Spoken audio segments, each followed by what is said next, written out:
I think we've been lucky in many ways because our challenge attracts people from all corners of the globe. Given it's very often in interviews that we have people saying that, immediately when I saw this, I thought, when are you coming to Bangladesh, or when are you coming to this country? And they can totally identify with the challenge. So I think that we have grown quite organically in a very, very diverse way and are actually at a super good level of diversity and inclusion in our company. It's all about the people and it's all about the relationships and doing your best to understand and respect each other. Even if you don't share opinions or beliefs, you still have to listen and respect the other person and have a very low tolerance for unwanted behavior or to just be very clear about these are our expectations.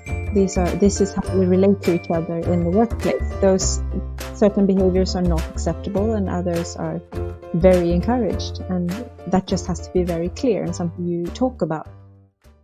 Welcome to the Business Developer Podcast with Sujay, a source of inspiration for business developers. By listening to this podcast, you may gain some ideas, inspirations, or food for thought towards your own journey of developing your business successfully, now or in the near future.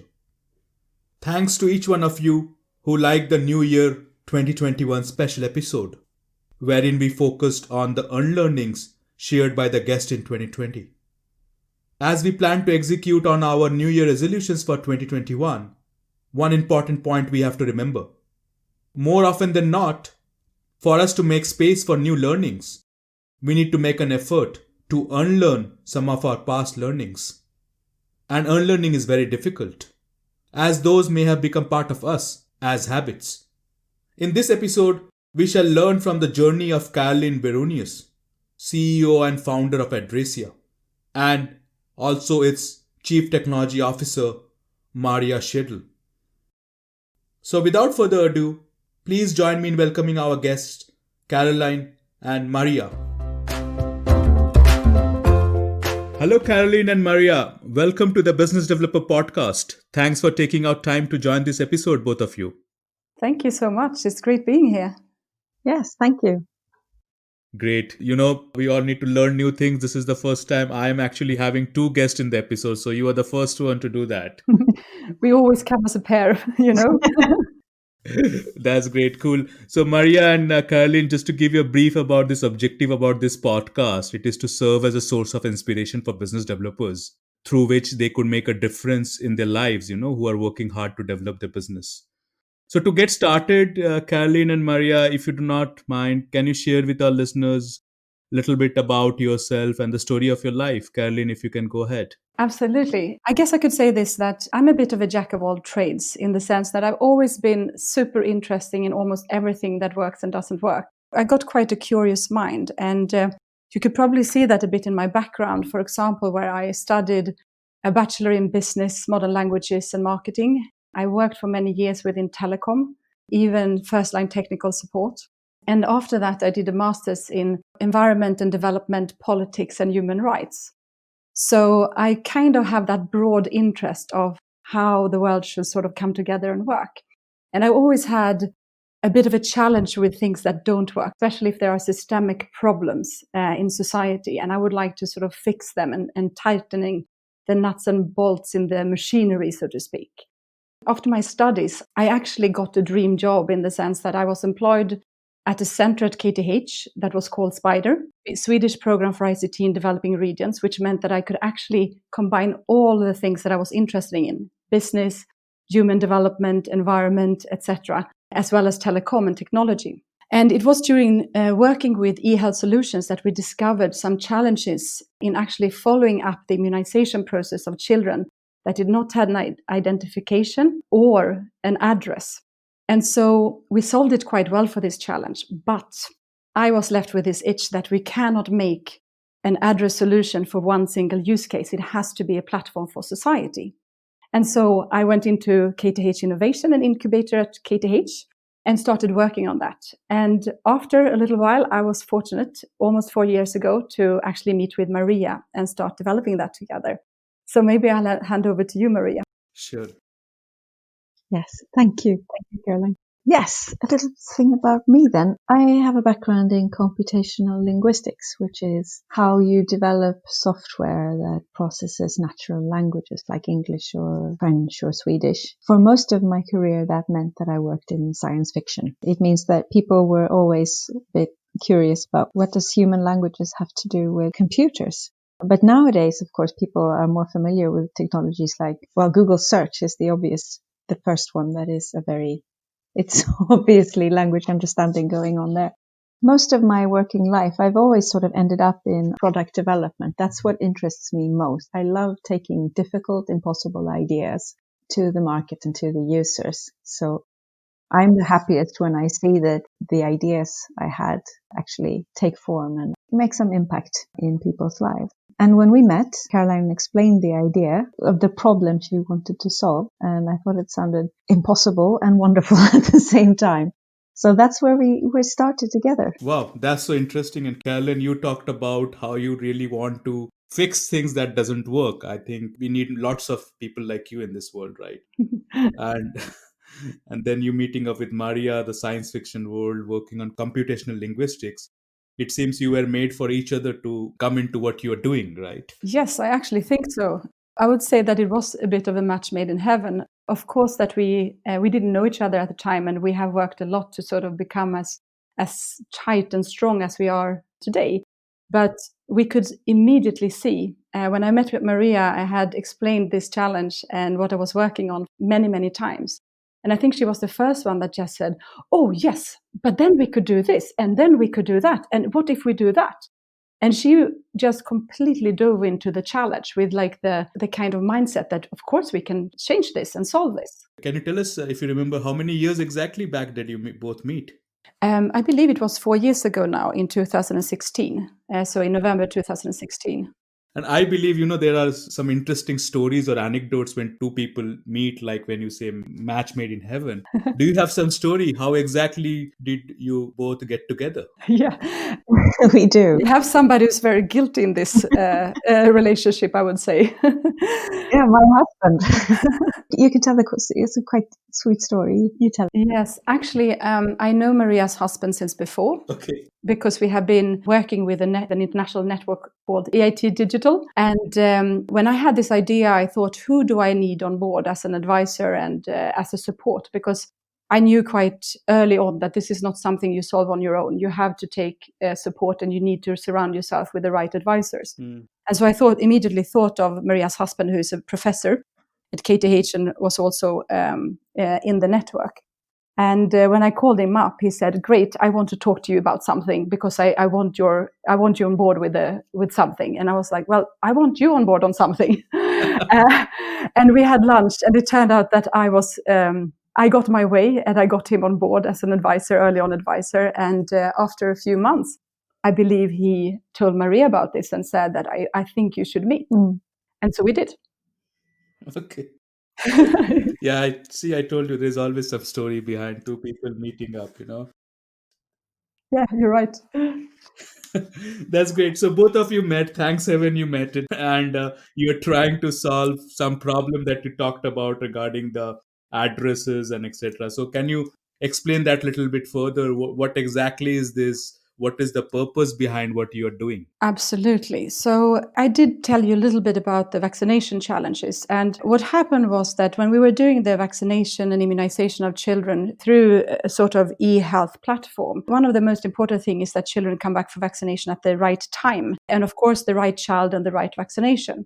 And that's very difficult when you don't have IDs or addresses to really identify the right child. And we did solve that quite well for that solution. But I then started thinking that this cannot be the only problem. And I started realizing that even though I've been traveling in countries like Uganda and in Latin America as well, and even Afghanistan for many, many years, I have not thought about the fact that almost every time I spend 1 or 2 hours to reach a destination that should take 20, 30 minutes.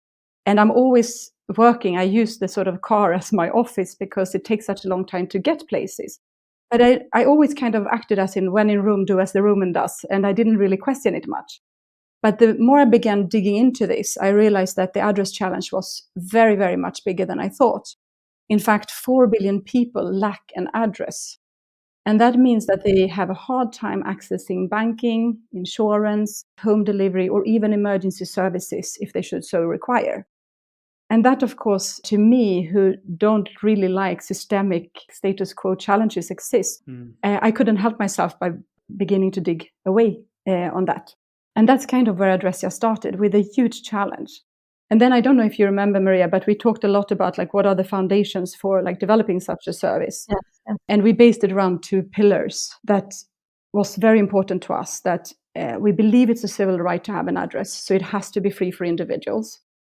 And we have to protect the privacy of the individuals at all costs. Yeah. So the individual always have to be in charge of their address data, given that it has been misused so many times in the past in genocides and civil wars, etc. That's really a big challenge to keep up to it. So, Maria, then maybe hearing from you, what is your perspective about this journey as you have started, as Karoline approached you? What was your side of the coin, if you can share a little bit about how you saw this situation? At first, I was really taken with the scope, that it was actually 4 billion people. And it took me some time to realize. I've traveled in many places, and I've, of course, noticed that addressing is often not as well developed as I was used to from Sweden. But it wasn't until we sort of dug deeper that I realized how big it is and that it impacts so many aspects of a person's life. That it can be hard to get access to banking. It's hard to buy things online if you don't have digital banking. And home delivery is a challenge, to say the least, if there's no easy way to direct people to your house. So all of it it's not just emergency services or getting access to medical care when you need it. It's the little things like having food delivered to your house or spending all of that, like Karoline mentioned, all of that time in a car, driving around, looking for places. And it was when we did extensive research. We made 2 really long journeys to East Africa with like a year in between, 2 or 3 weeks each time. And we met with so many people and we showed our prototypes and got the confirmation that this is actually something that people understand. And this is, they want it immediately. As Karoline said before, when we've explained it to people here, they don't always get it. They're like, what's the problem? Why are addresses even an issue? Because Don't we have email? yeah, exactly. It's like, or a GPS point. Isn't a GPS point enough? That one we get a lot. So when we were there, that was sort of when I really got it. When I understood that, okay, this is actually a real big problem, and we can do something. We can really make a difference. And it's not cutting edge technology. It's really simple solutions that just bring value. And when you start with something like this, so first you have that challenge, the idea, and then you try it out and you test it and you make your prototypes and you iterate and you try and find, like, shoot it down and find the holes in it to see where the buckets leak. And to try to plug those and to see, okay, should it be like this, or did we understand that correctly? And it's been a fantastic learning journey in that sense, that we have had the opportunity to try out our ideas. Absolutely. If I can then dig deeper into it, I believe what you are then trying to do, listening to you, was bring enough transformational change rather than just an incremental change, right? Absolutely. And when you try to bring up transformation change, you will have more significant roadblocks, question marks. How did you go about convincing your stakeholder base that, yes, this is what needs to be done, and your solution will be able to help support bringing that transformation change?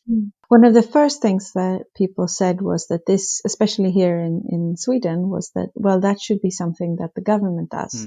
An addressing system shouldn't be a company or a foundation or an NGO. It should be the government. And we sort of realized that it's going to take forever if we wait for that, or at least we don't have that time. And there is something we can do now. And if the end users own their own data, there's not really a change. I mean, we can do this while governments get everything in order, and then they can do map surveys and create new maps and upload them digitally. they like. But we can do something even if that isn't in place yet. Absolutely. And I think also what we realize is that we don't want to replace normal infrastructure, but actually developing addressing system and implementing them, and especially keeping them up to date. It's a very cumbersome process. And many times it requires 4 or 5 or even 7 different government agencies to be in consensus, to work out the processes, who's the owner and so on. And it takes a lot of time. And very often it ends us up with projects and islands of addressing. So often there are government projects in collaboration with big donors to do the city or 3 big cities. But this also means that it's super hard for those in the cities to communicate around addressing with those outside or in informal settlements, given that they don't have the same understanding of what an address is. So it's very hard to actually get the understanding and the use up for that new system. And here's also where because we are building on top of available technology like digital maps and GPS coordinates, and also including the actual addressing infrastructure that is available, if it is, we can bridge these gaps with our application. And that means that we actually strengthen the kind of initiatives of the government and help people learn how to use them. Mm. So we are that kind of service that we fill a gap, but we also connect the dots. And what I feel listening to you is that you kind of inverted the pyramid rather than just looking for the government and waiting for the government to do that. Flip it over and let the users bring in user generated content, right? Their address, which they own, right? And they control. Absolutely. Yes. Yeah. And leveraging the existing infrastructure. Yeah. But you are still running it as a business, right? How did you bring in the business and the commercial aspect of it, that you need to convert it into a profitable business, or you are not thinking that way? Actually, it's quite an interesting thing. I come from the not-for-profit sector, and I have worked, I was employed by the university. I was part of this government-funded initiative to support the development of ICTs in emerging markets. So, of course, the first question I ask me is, are there donors that could helping us with this? But I realized quite quickly when I saw that it was 4 billion people we're talking about, and the global challenge, and actually a challenge that exists even in very well developed countries, in the countryside and on the islands and so on. So I understood quite quickly that it had to be a business solution in order to actually develop a business that could grow and sustain itself and have a global reach. And that's also why I contacted. It was very natural for me, since I was employed by KTH, to go into KTH Innovation to get that kind of business support, to really find the business model around this, because there are a lot of challenges. We are currently working in Uganda and Rwanda, and we need to find models that work in those places where it's quite different from here. The budgetary cycles are shorter. There's lots of things that are shorter and works maybe a bit more ad hoc and so on. So we spent a lot of time developing business model very early on. And have you nailed it right now? That have you been able to arrive at what business model will help you? It's a work in progress, I would say, but I think we have a very good idea, or like we are up and running and we are selling, but of course we will always be adjusting it and meeting the demands of the market and fine tuning it, I would say. But I would say the basics and the core is definitely in place. Yeah. And it is quite interesting because we developed that over 3 years ago, and it still flies, I would say.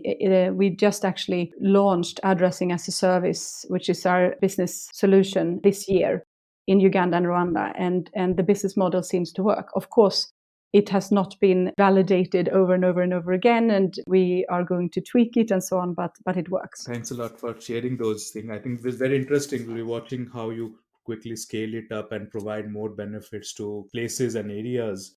Like, I was really amazed by the number of 4 billion people. No one will expect, as Maria also said, that there are 4 billion people who do not have an address. That's so much unthinkable, right? Yes, It's every other person on the planet. Yeah, every other person on the planet. that's true. It's such a mind boggling or a shocking number, right? So, with that, Caroline and Maria, I want to delve into one aspect of business development or business developer journey, is the topic of diversity. We see and we hear there's a lot of focus on building up a diverse team for growing up a business. What's your thoughts about the topic of diversity here, Caroline and Maria? Yeah. To us, it comes quite naturally because we are working globally around the world. And of course, we need to have people from all over the world working with us. I think we've been lucky in many ways because our challenge attracts people from all corners of the globe. Given it's very often in interviews that we have people saying that, immediately when I saw this, I thought, when are you coming to Bangladesh, or when are you coming to this country? And they can totally identify with the challenge. Yeah. So I think that we have grown quite organically in a very, very diverse way and are actually at a super good level of diversity and inclusion in our company. Okay. Yeah, we have, 12 nationalities, and the board is 50% men, 50% women. Product development is 50% men, 50% women overall in the company. What is it? It's actually 57% women and 43% men. And can you share some of the benefits that you see with 12 nationalities being part of it?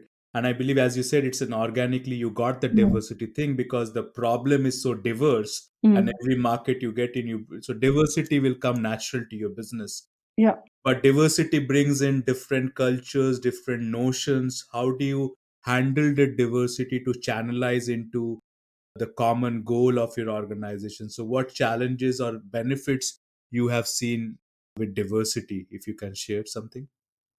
I mean, I think that one of the most important things for a product like ours that is global is that we cannot sit in our Swedish bubble and think that we have all the answers, but they are constantly tested in our organization every day and questioned and challenged so that we can actually build the best possible product that will fly globally.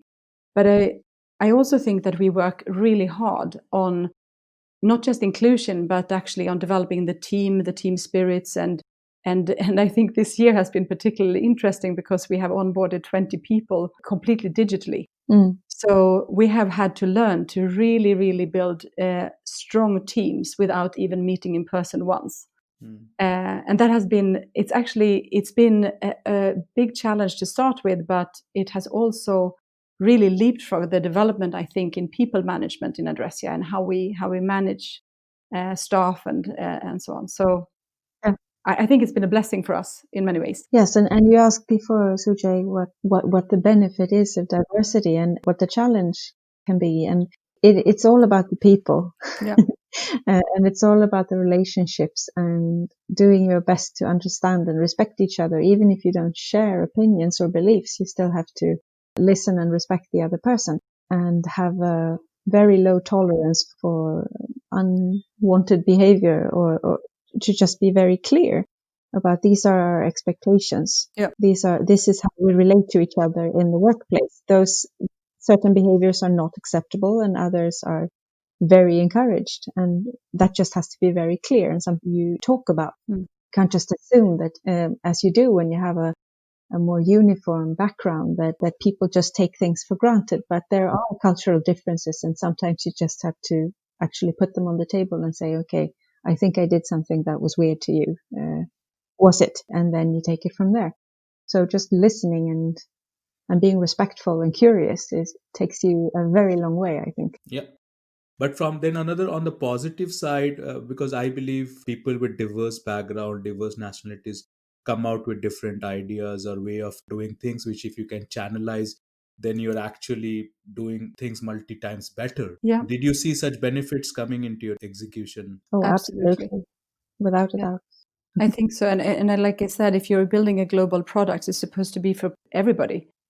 That is just not one nationality. You need to have the perspectives and understand the constraints in different markets. But also, like, we are people from different walks of lives, different professional backgrounds, different upbringings, and so on. So we bring those different perspectives to the table. And also, I have to say also that it's just fun.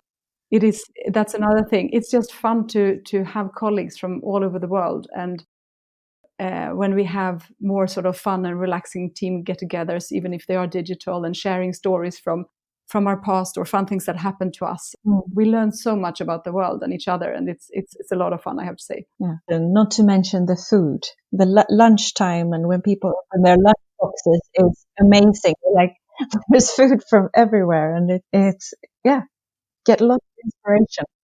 Yeah, that's true. That's true.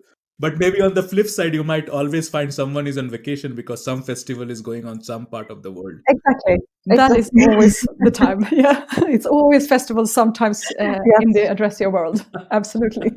But that also means that there's nearly always someone working, which is also has its benefit. So it's both. Yeah, true. Yeah, very much so. I think with the present world, as you talked about, you have onboarded people virtually, digitally. We are becoming more virtual world. I believe that's a key asset that you will have in Addressya of already being working into that kind of a multicultural, diverse global organization rather being forced into doing that. Absolutely.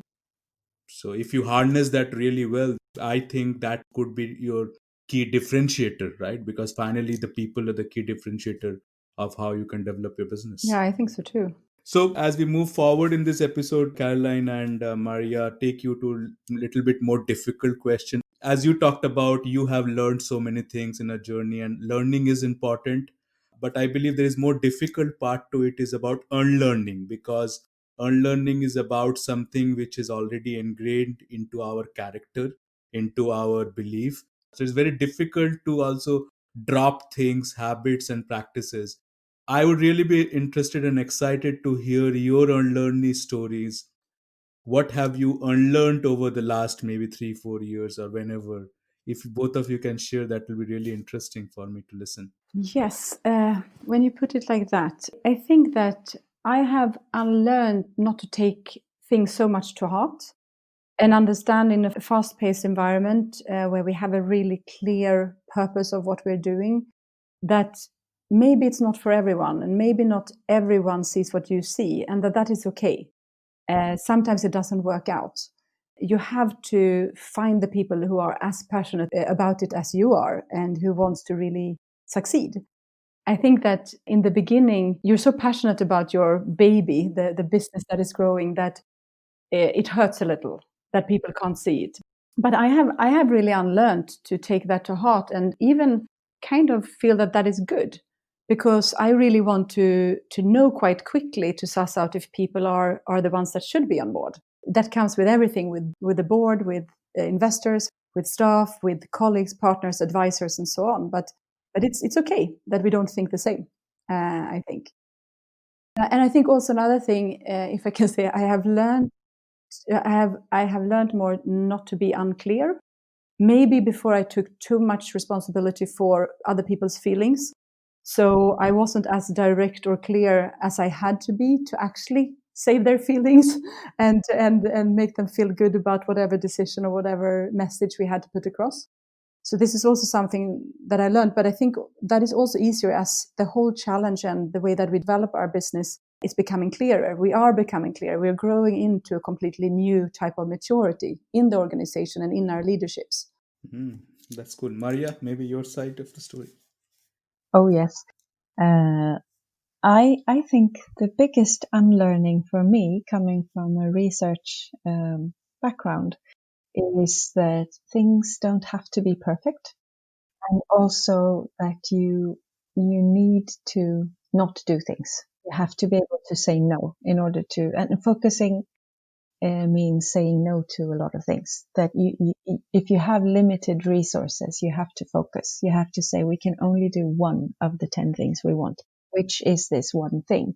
And then you have to live with 9 things not being done. And that can be very painful, especially when in a team where if number 5 is Caroline's favorite, then we're going to have some tough discussions. And I think it's number 3. So this focusing and realizing, okay, we don't have unlimited resources. We really have to choose, and we have to be brutal about our prioritization sometimes. And sometimes I have to abandon things that I think are really, really important because something else is more important than what I feel. And that has been an unlearning journey for me, to be okay with saying, no, we can't do that. And Caroline can tell you that for a year, I think my most common phrase was, no, that's not in the MVP. That is not what we're doing now. We're doing this and only this first. Then we can do all of the other things. And that's been hard, because I want everyone around me to be happy about what we do. And then when they come with a nice new feature, of course, a part of me wants to say, yes, of course, that's a lovely feature. Let's add it. but then that's not going to work. We really have to prioritize and choose. So for me, that has been to be okay with this saying no to things and just focusing on one thing at a time and say, okay, let's do this. Now we're doing this. And then we finish that. We evaluate it. We test it. We make sure that it's as it should be. And then we move on to the next thing. That's been really hard. And you can see it also when new team members come in. You have so many of us have this pattern of wanting to do at least 5 things at the same time. They keep 5 tasks open and work a little here and a little there, and they're sort of waiting for them all to be perfect. And that's never going to happen.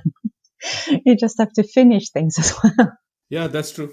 Thanks a lot for sharing those. I think these are really perfect unlearnings, and some of these actually gets repeated. I'm seeing a common thread across other episodes.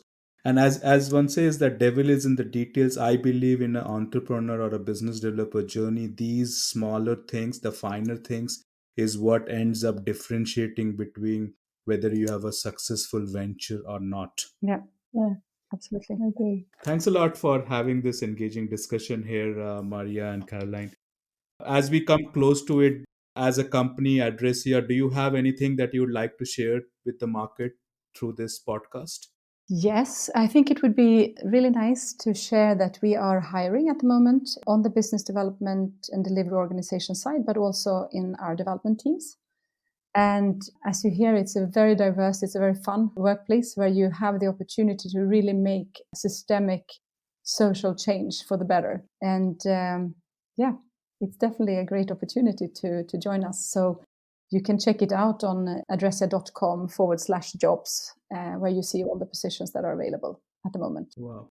That's great. So in these present times, as we know, not only you're helping with a solution for those countries, 4 billion people not having an address, but now coming up and creating positions for people to get jobs and come in and bring their ideas. So that's really nice you're doing. Thank you. Thank you. Yeah, thanks a lot for sharing that. I will put those on the episode notes also. That's great. Yeah, so thank you for coming here, Caroline and Maria, today for this session. It's really wonderful for me to speak to both of you. First time I am doing. I hope you had a good session, and I'm sure the listeners would benefit from this discussion, have some food for thought for themselves, and they could connect with you and engage with you later. I will provide your contact information in the episode notes. Thank you. That's great. It was a pleasure. Thank you. Thank you so much. Thanks a lot, Maria and Caroline. Have a nice day ahead and keep continuing your business Addressya and continue to solve this problem. And I hope this 4 billion number keeps coming much sooner, faster to 0. Yes, we hope so. Thank you. Yeah. Wish you all the best. Thank you. Thank you. Thanks. Take care. Bye. Bye. 4 billion people, meaning every other person in this world, does not have an address. Did you know that before? I did not. Caroline and Maria have such a wonderful purpose for their business, which also leverages diversity to gain competitive advantage. Hope you could gain some ideas, inspirations, or food for thought from this episode to help you towards your own journey of developing your business, now or in the near future. Do give me a high five if you like this episode. I would also love to hear your feedback and suggestions for improvement. You have multiple channels to do so: LinkedIn, YouTube, Instagram, or email me directly. My contact information is provided in the episode notes. That's it for now. See you again in the next episode of the Business Developer Podcast. Stay happy, healthy, curious to learn. And are you leveraging diversity in your business? Think about that. Bye for now.